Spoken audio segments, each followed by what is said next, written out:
Welcome back to F1 Report, everyone. It's race week once again, and it's another special one this weekend. We're in Germany at the Nurburgring for the first time in 7 years. Time really does fly. It definitely doesn't feel like it's been that long for me. The Nürburgring is one of the most famous circuits in the world, widely known for its vast length and speed. But it hasn't had a consistent presence on the F1 calendar thanks to Germany also having the Hockenheim competing. Between 2008 and 2014 we had Germany rotate the location between Hockenheim and the Nürburgring, with the last race at the Nürburgring being in 2013. Since then we've only had 3 races in Germany, in 2016, 2018 and 2019, and they've all been at Hockenheim. The Nürburgring track itself is heavily modified from the full thing, just for F1, but it still clocks in at 5 kilometers and still shares that fast nature with several long straights and high-speed corners. There are 2 DRS zones on the track, one down the pit straight into turn 1 and the other on the back end of the circuit starting at turn 11 and running through the fast turn 12 all the way down into the heavy braking zone at turn 13. At this point we usually look at the results from the previous year, but like I said earlier, the last time we were here was in 2013, so it's not going to be relevant at all, but it still might be fun, so let's check it out. So who won 7 years ago? It was only Sebastian Vettel in his Red Bull. In second we had his old pal Kimi Räikkönen in a Lotus, and his teammate Romain Grosjean rounded out the podium. In fourth we had Fernando Alonso in a Ferrari, Lewis Hamilton in 5th, still in his Mercedes. Boy, imagine if that happened again this weekend.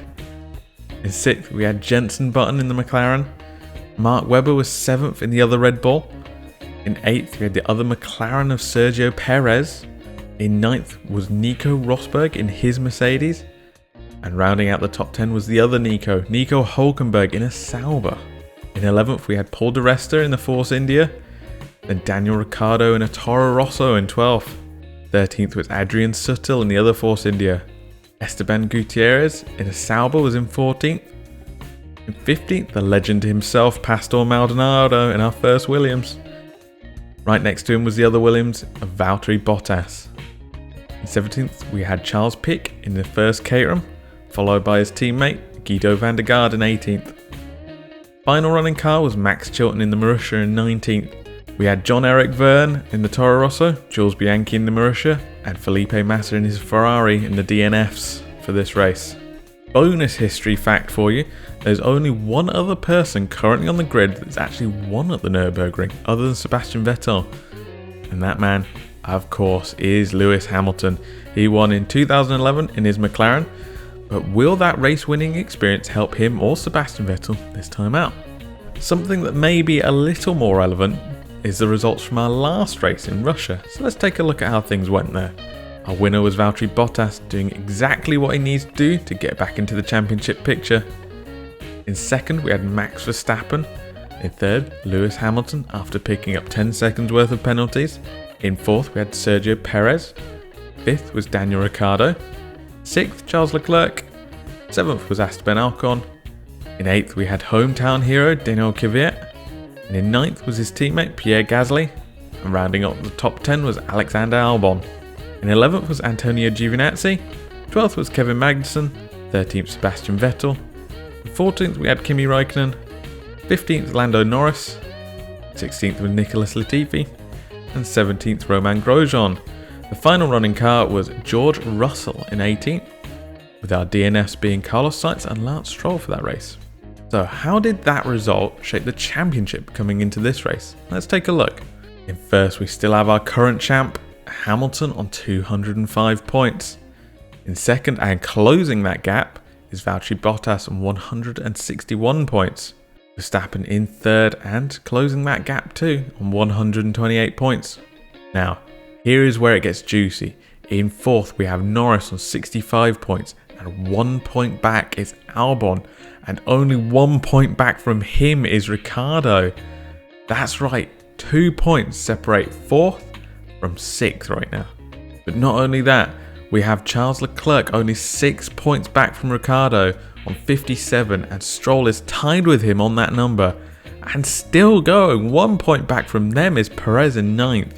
A total of 9 points separates Sergio Perez in 9th and Lando Norris in 4th. It really doesn't get any closer than that. In the Constructors, it's a very similar situation, but let's start at the top. Mercedes are running away with it on 366 points. Red Bull are safe in 2nd with 192 points, but then we have McLaren on 106 points, and Racing Point are 2 points back on 104, and then we have Renault just 5 back from them on 99. It's incredibly tight between those 3 teams, and there's so much money at stake it must be very tense.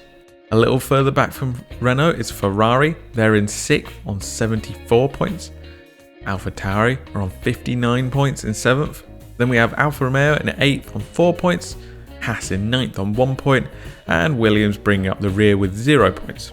So now we know what position the teams and drivers are coming into the race, but what are the conditions they will face? Let's take a look at the weather forecast and the tyre choice for the upcoming weekend. We'll start with the weather, as this could be a spicy one. We're currently set for a wet weekend across both Saturday and Sunday. Very exciting stuff. As we know, wet weather can be the great equaliser and usually leads to some of the more interesting races. We'll also normally get 1 or 2 standouts who manage to control the conditions better than anyone else.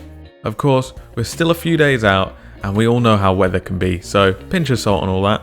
The weather will of course affect the tyres and the strategy as well, but for what it's worth, Pirelli have said they'll be bringing the medium set of tyres, so the C2, C3 and C4 compounds.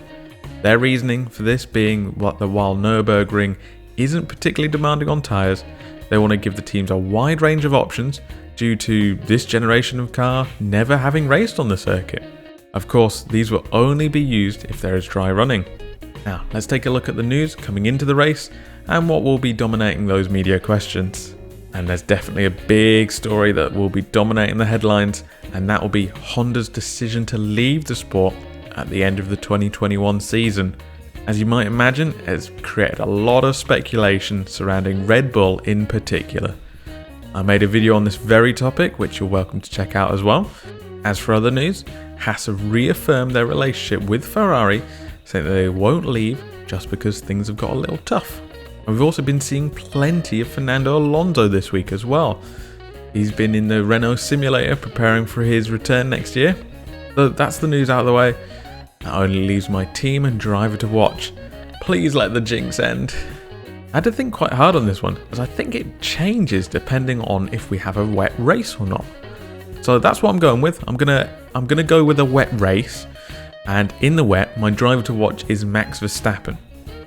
In previous wet races, he seemed to have a level that no one else has. He just has this ability to be so much faster than anyone around him. So I want to see that from him again, please. My team to watch is Renault. They are the midfield team on the rise right now, and with that fight being so spicy, I want to keep an eye out on how Renault are getting on. Are you guys excited for the weekend? Is there anyone in particular you think will conquer the Nürburgring? Let me know in the comments, and I'll catch you in the next one.